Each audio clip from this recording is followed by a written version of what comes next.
Okay, this is the Nowhere to Go But Up podcast, and I'm your host, Sean Dustin. Today I am talking to, and I have a very special guest, Rhonda Reyna. Rhonda is a very, very, very talented female kiteboarder, and you're competitive as well, aren't you? Yeah, when there's some local competitions, I like to participate. Okay, cool. And Rhonda is a ambassador for Core Kites.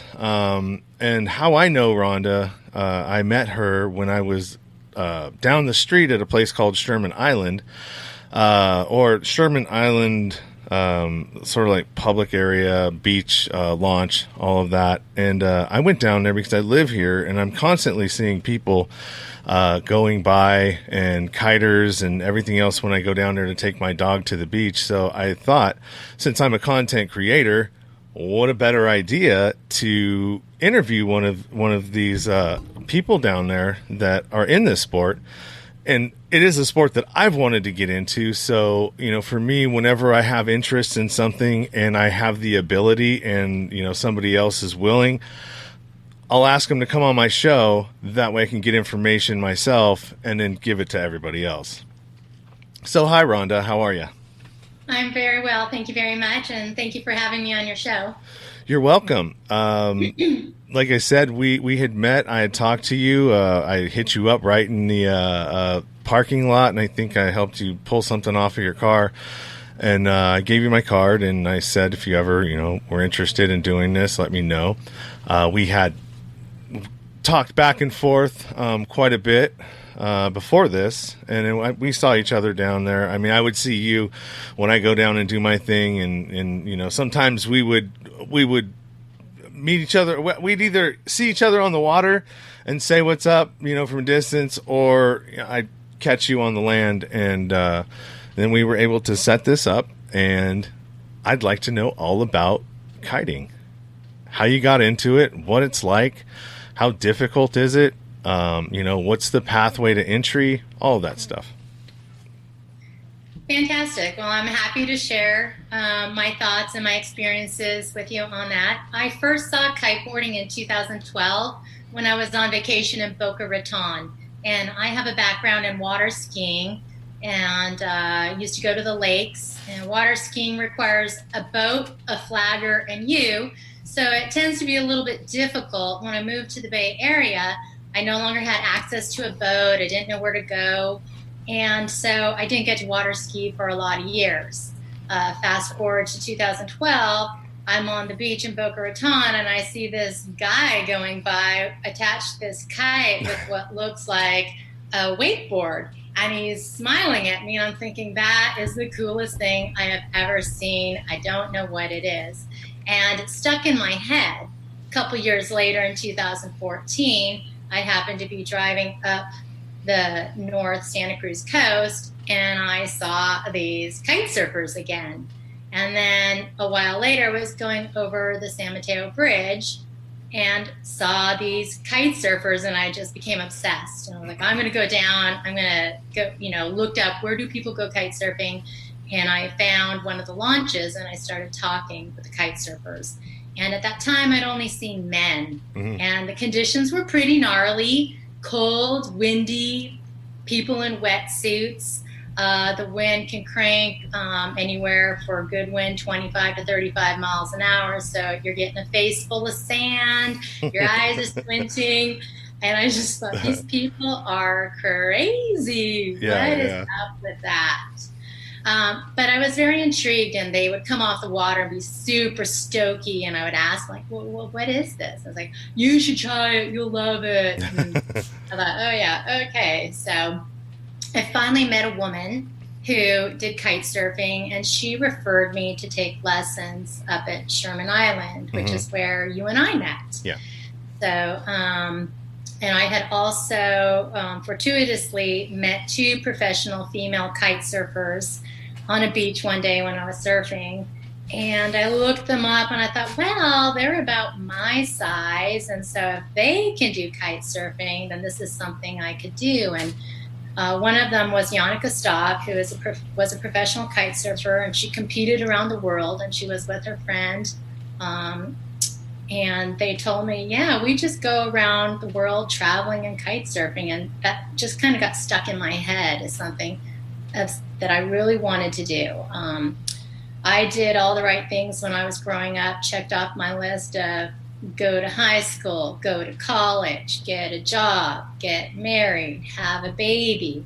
And by my mid-30s, I achieved everything and then got a little bit bored and didn't know what to do next. I always wanted to travel, but put everything on hold for motherhood and career, etc.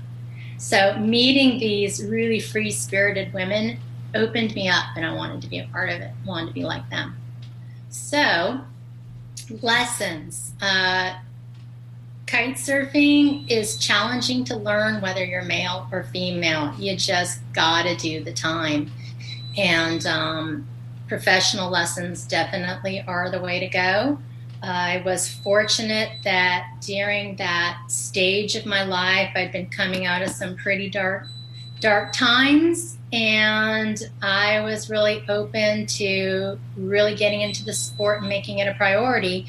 So I took lessons locally and traveled to Turks and Caicos to take my first water lessons. It's a lot easier in the Caribbean because you have shallow, warm, blue water, so you don't have to wear a wetsuit. That's nice. It's the pain in the butt here. You're already uncomfortable, all packaged up like a freaking Michelin man. And then you get into the water, and the conditions here are gnarly to learn. Very intimidating for sure. I thought I was going to drown, and I thought, while I was taking these lessons, kite surfers are crazy. Some of them are. I mean, there's been some times when I've been out there, and when I go out there, I want to be out there in the roughest condition because that's what works best for what I want to do on the water when I'm on a ski, right? And I don't have to wait for a boat, which, could be a long time in between, boats coming. So it's, that's what works best for me. And it gets pretty hectic out there, especially if you get all the conditions, the wind's blowing the right direction, the currents go in the right direction. All of those conditions, play a part in that. So, I mean, what I've gathered, by what I've watched from being down there, and the people that I've tried to talk to, friends that I've made through hanging out down there. It's a cool bunch of people. It reminds me of like the Grateful Dead, but you're following the wind instead. I'm not a Grateful Dead fan, so I don't understand or relate to the analogy. But yes, we're definitely addicts, wind addicts. Mm-hmm. Super stokey. It's just such an incredibly fun sport and so satisfying. And meeting the challenges of strong wind, waves, swell, you never know what's going to happen. It just really brings someone to life. And we experience that. And then it's a team sport because we have to look out for each other. You require somebody to launch and land you and kind of keep your eyes out. It takes a lot of mentoring to learn how to do it. So I was very fortunate that there's a lot of places locally to go kiting, and I met people at every beach who helped guide me and teach me the ropes of how to do it safely and what to do when you encounter mishaps, because it's a lot of problem solving. And I think a lot of people who are attracted to this sport, like myself, are very analytical and technical because we have to learn about our kites. You're a sailor and a pilot at the same time and an athlete, so you're multitasking several disciplines all at once for a full, fun adrenaline rush. Yeah. No, for sure. I mean, and the people that I see down there, it's a wide spectrum of people that are in the sport. But what I meant by like the Dead, so there's people that would follow the Grateful Dead, right? And they're like nomads. They lived out of their vans and they sold like, trinkets or whatever along the way at the shows to sort of make their money and survive, right? While following this group, band, that they loved so much. And this reminds me, because it's very similar, except, you're not selling trinkets. Most people are remote workers that are living and working out of their vans and just, enjoying that sport and just following the wind where it goes. I mean, you have my buddy Josh goes down to, I think it's Baja. Is that where it is where they all go Yes. for the winter? So he goes down there all the time, and it's just like, dude, that's a cool life. Who wouldn't want to go hang out down in Baja, California and ride the wind down there for, a season and then come back up here? I think Nat does that, doesn't he? Yeah, and I've taken to that as well. I've gone around the world following it through the seasons. So it's shut off here for now, and I'm really thirsty to go to the southern hemisphere and start chasing some wind. Yeah. So how high have you actually gotten? I mean, I have some footage, and for everybody who's watching out there, we're going to actually watch Rhonda in action and be able to see what she can do, and she's going to walk us through. If it works out the way that I want it to, hopefully she'll walk us through what she's doing and kind of like what's going through your head, when to pull, when to, how do you know? You know what I mean? I know it. You probably feel it. It's you feel like you're like kind of you're attached to it, and it's almost like you're at one with the wind. And so I would imagine, like anything else, if you have it attached to you, any sort of movement or pull, you're going to feel that and know to. Oh, there we go. But that's just speculation. I would really like to know from you. Okay, so when you said how high do I go, you're referring to the big air jumping. Mm-hmm. And a lot of us do like to see how high we can get our kites up into the air. There's an international competition. We're using a device called the WOO, W-O-O, that measures our jump height. So we can compete locally at our beach, at the country level, and around the world to see how we're performing. Gives us a lot of motivation. As well as doing freestyle tricks. You could be on something that's a kiteboard that looks like a wakeboard. You can be on a surfboard. I've recently done strapless and added to that. You can be on a foil board, all sorts of things to do. But I really like to jump big. What's going through my head is, can I be brave enough to really send this kite super fast? And can I hold the bar in and try to get as high as I can go? Okay. I've had 3 different PRs this year so far. Last week, I just hit 27.8 feet, which is a respectable jump height. Pretty fun to do. Yeah. What's the highest that you've gotten, do you think, out at Sherman? Because I know it blows pretty hard out there, but I mean, I'm not sure. I mean, is there a point that it can get out there to where you're like, and no, we need to wait a little bit, or does that just depend on your skill level? Like, yes, it's all kiter skill dependent. And I have a kite. I have 6 kite sizes. So you rig the appropriate kite size. And so far, I've gone out in everything. My smallest kite being a 5-meter kite, and that's wind in the 40s. And there was a day mid-time this year that it was pretty strong, and I couldn't even hold down my 7-meter, and I came in with big eyes and screaming for help, and 2 girls held me down, and then I went and rigged my 5-meter and was really shocked at how much lift I had on the 5-meter, because usually for jumping it's not sufficient, but the wind was so strong that day. It was an incredible sensation. Okay. To be on a small kite and feeling that much intensity locally. Yeah, I would imagine. I just think it's just such a cool thing to just be able to watch, everybody out there, and I think at the peak time, there have been times when I've been out there, and you could clearly see there's probably about 50 kites, flowing around and about, and as people are coming off, there's more people going in. I mean, so it's like a steady flow of people coming off, going in, and it's really cool to watch, especially when I put my drone out there and was doing drone footage of a lot of that. And remember Josh? He's the one that does the DJ, and he's always playing the music out there. Yeah. Mm-hmm. So I did a lot of footage on him with the GoPro and with drone. The hard thing about a drone is that unless you've got, I mean, that's like a serious production, because it's an expensive piece of equipment to have fall in the water and lose.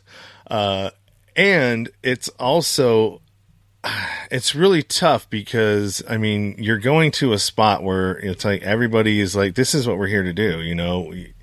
So I think if I'm going to do it, I think I'm going to have to go like downwind. That way I can have somebody on the, I can be on the beach. Somebody can be, out on the ski, and the drone can be above them. That way the kiter knows where the drone is at all times. Wherever that ski is going to be, the drone's going to be right above it.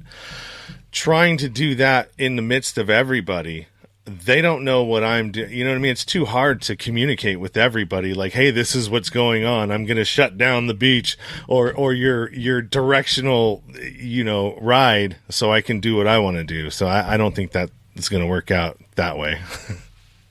Yeah, when people are doing videos, they're usually planning a quiet time of the day to set it up in some place that is not that busy. Yeah, and it's actually, for me, it's cool because I do have the ability to go downwind. I took Josh down there. Actually, he wanted to try one of those hand foil. Is that what that is? The hand.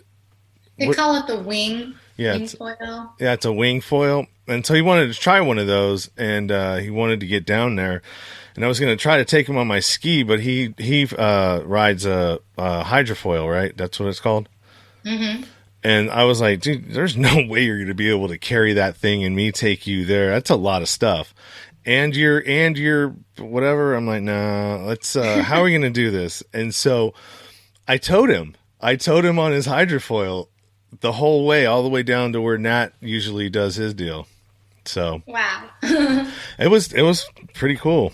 I was like, wow, I wish I could we switch? All right. So, let's, watch this video real quick. I'm going to share screen and,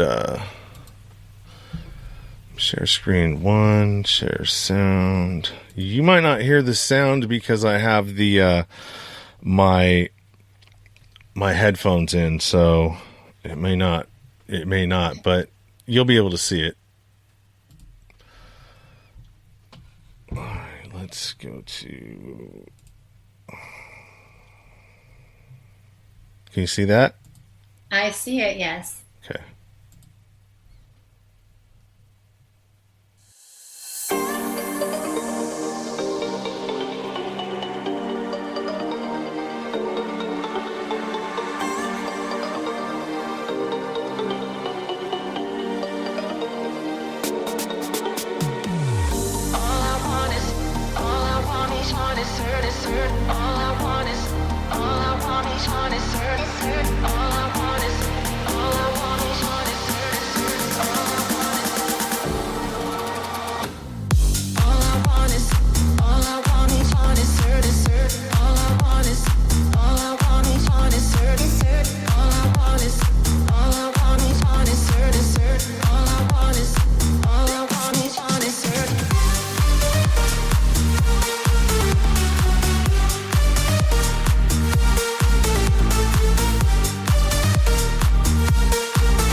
So yeah, sorry about that. I thought sometimes I didn't realize that you were hearing it as loud as I was hearing it. That's okay. But I mean, I don't know. Like, so as you rewatch that, like, what do you kind of walk me through that? Because you did a couple of different things there. You did some backside tail grabs. You did a couple. I don't know if that's what the technical term for it is. I'm thinking like as if I was watching a snowboarder, I guess. Yeah. So I went toe side. I saw myself rotate to toe side, where instead of having pressure on my heels, I rotate and put pressure on my toes. You did see that tail grab, but mostly that day that you were watching me, I was trying to get air and I was working on my form. I jumped to the right, so that's the side that I'm setting up to get air. And then when I was going port, which is left, you see my arms sticking out, and I'm balancing myself because there's quite a bit of wind, and I want to keep going upwind. So you see me stick my arm out for balance. And then sometimes in between, I'm just meditating. I'm just I'm just really enjoying it, carving on the waves and the chop and stuff like that. So many different things you can do with your board and just get into the zone of kiting. And we mix things up depending on, we feel the wind. Like when you're going to jump, you're feeling that there's pressure in your kite, and it's the right sensation of pressure to throw a jump. And then I'm looking for some chops. So I like to find a pocket that I can then ramp up into and send the kite up and coordinate those efforts. Yeah. I mean, it really is cool to watch. I feel really fortunate. I mean, one, to be in California, regardless of, all the politics and everything else of California. But I mean, it is a beautiful place, and the weather that we have here is amazing most of the time. And there's so many different like things that you can do water wise. We have two rivers up in Sacramento. You got, the rivers that come from here and go up there. You've got the bay, you've got all of this stuff. And, so if a person is wanting to start out, right, kind of like walk them through like what they would need, the costs that are associated with it, because it's not a cheap sport. Even when you go the used route, it's not cheap by any means. No, yeah, oh gosh, price wise, I'm a little bit a long time from that. But your starter lesson, which is where you're going to learn how to fly a trainer kite, is usually, I think they're about $50 for an hour and a half. And so you basically get all the basics of wind direction, how it works, practice on a trainer kite. The instructor will go through and teach you all the basics, setup of the kite, how to pack it away, the wind window. And then you can purchase your kite anywhere from, I think, $199 for a small kite, maybe to close to $300. That is a very useful piece of equipment. I still have my trainer kite because it's something you can always go back to and practice kite loops and things and just have fun on it too. I've also used it with a skateboard, so you can kite skate. And I've done it with floaties with my daughter this summer too, just goofing off. Yeah. Once you've mastered learning how to fly the kite, usually it's recommended to play with that for about 20 hours. That's what I did. I really do think it's important because being able to Control the kite is super important. When you get on a full-size kite, they're powerful. They've got 80 feet lines, 20 anywhere from 20 to 24 meters in length, and these are meant to withstand 500 pounds of pressure, so they can cut through a human being. You just want to be really safe and secure with that and not put anybody at risk. So that's why spending a lot of time on your kite flying skills is the route to go. Next, you get your water lesson, and that can be anywhere from 3 hours to 5 hours. And you're going to start with body dragging and just managing your kite and feeling what that's like and dragging through the water. And you're going to learn to drag upwind because we fall off our boards. So we need to be able to go upwind to retrieve our board and get back on and kite. Again, it was recommended to me the more hours I would spend body dragging and being proficient on that, the next phase of putting the board on my feet and being really proficient would be good. Everybody's different. You know, there's some guys who are like, oh, I just need 3 hours of lessons, I'm going to get out there. Yes, you can get up on the board, but there's a lot of safety protocols to know. There's a lot of right-of-way rules to know. There's a lot of etiquette. Every beach is different. So the more lessons you take with a professional instructor, the more opportunity you're going to have to encounter things that happen. Light wind, your kite goes down. How do you relaunch it? Super high wind, what's an appropriate kite?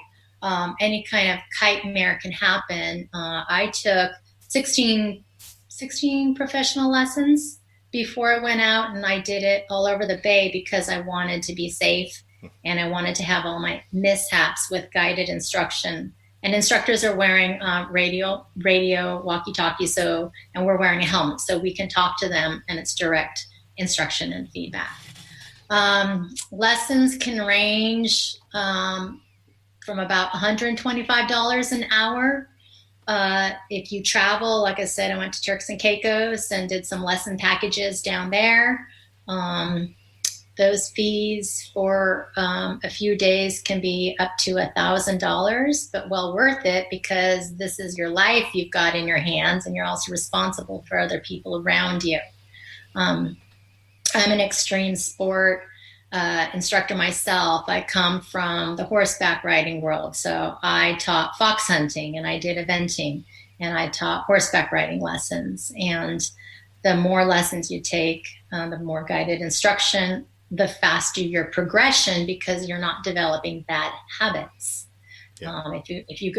Lately this season, because of COVID-19, unfortunately, we've seen a lot of people showing up to the beach who saw a YouTube video and they've tried to self-teach, and it's had some really bad accidents and consequences. So from a safety perspective, that is not advisable. And even the product literature on the kites has a tag that says, get some professional instruction, and by purchasing this item, you've agreed to be bound by the terms that you understand how to safely use the equipment. So that's just something I want to put out there that's really important for anyone listening. And kite costs do vary. I believe you get what you pay for. I fly a brand called Core Kites, and the reason why I selected that is I had the opportunity to be on the Kiteboarder magazine test ride team for 2 years, and I got to fly all the kites on the market. And for the conditions that I kite in, which is very gusty, 10-mile-an-hour spreads, and my own personal style, the kite was very user-friendly. I knew I wasn't going to outgrow it. I fly the XR, and so that is just as good for a beginner as someone who's advanced. And currently the XR6 is the leading big air jumping kite. The top 5 jumpers in the world are on those XRs. So I knew from a purchase point of view, it was a good investment, that I wasn't going to outgrow. I wasn't going to buy a beginner kite, get bored, change my style, then have to get a new kite. So to me, the economics of it made a lot of sense. That being said, there's a lot of great kites and a lot of great boards, and it's just personal preference. Graphics, style of riding, wave kites, free ride kites, there's wake style, and the kites are designed to do different things, and the boards have different aspects as well. Yeah, and to your point about the safety aspect of it. I'm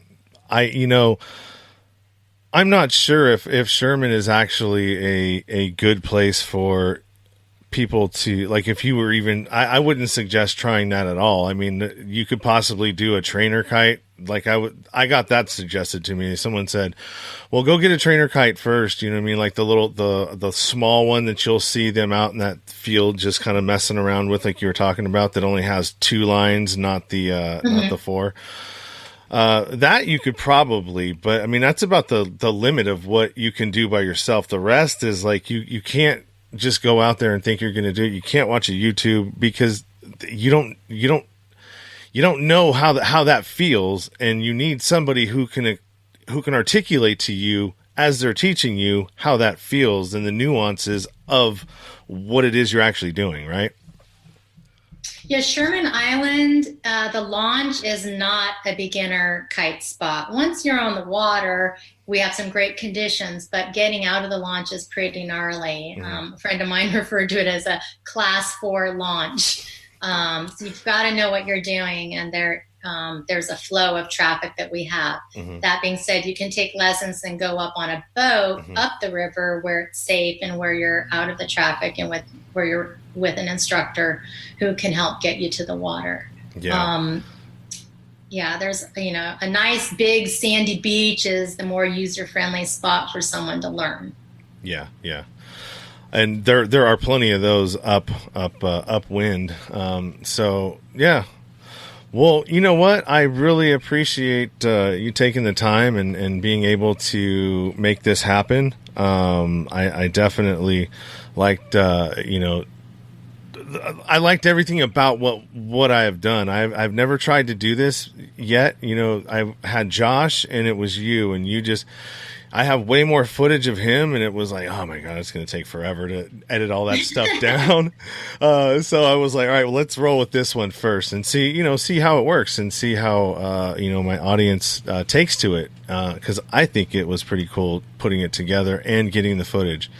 I would like to be able to do that again with you at some point, and maybe try, getting a little bit closer, some different angles. You know what I mean? Maybe downwind further, you know what I mean? Not when it's in where we were, because it's really difficult, because I know sometimes the kiters get irritated that I'm there. If it's a busy time of the day, sure. But there are certainly some better opportunities and locations to get some good footage of some kite surfing. Yeah, for sure. So, yeah, next time you're down here and the conditions are right, hit me up. I'm right down the street, and it takes me about like 20 minutes to be on the water if I need to be. Sure, sounds good. I'll probably be jumping higher and I'm learning more tricks, so that'll be really fun too. Right on. Do you want to leave anything for anybody, or just want to, like, where they can find you, or just informational? Thank you. Have a good one. Well, I appreciate you having me on this show, and it was a bit brief, and it's just want to share with everyone, it's a really fun, super stokey sport. I'm available on Facebook, pretty easy to find and pretty well known, because I am an ambassador for the kite company that I loved. I started painting my kites, and that's how I got known and was approached and asked to be an ambassador. So I'm a pretty friendly face in the community, and if you have any questions or help, I'm always happy to answer them and do what I can, or point you in a direction of some instruction or anything you may need to know. Yeah, absolutely. And I looked at my thing. I thought it said 45, not 35. So yeah, it's definitely something that's really cool. And if this is something that you watch and you're into, find somebody or find a place that's in your area that you can go down and ask questions. Watch people that are doing it, because it's really, unless you do it that way, it's difficult to get in and actually, like, find people who are willing to talk to you about it. Because there are some, I have experienced some that were like, absolutely no way, they didn't want to have nothing to do with me. And as well, no, and I get it, because as the sport's growing, it's getting more crowded on these spaces that there's not very much room for. So there is that sort of thing, you know what I mean? Does that make sense? Yeah, a little bit of protection of their local spot. Yeah, they're but that goes with everything, And I think I think the way that the price point of entry, because I did look into it, and the price point of entry is about, even if you go used, you're looking at about $2,500 to $3,000.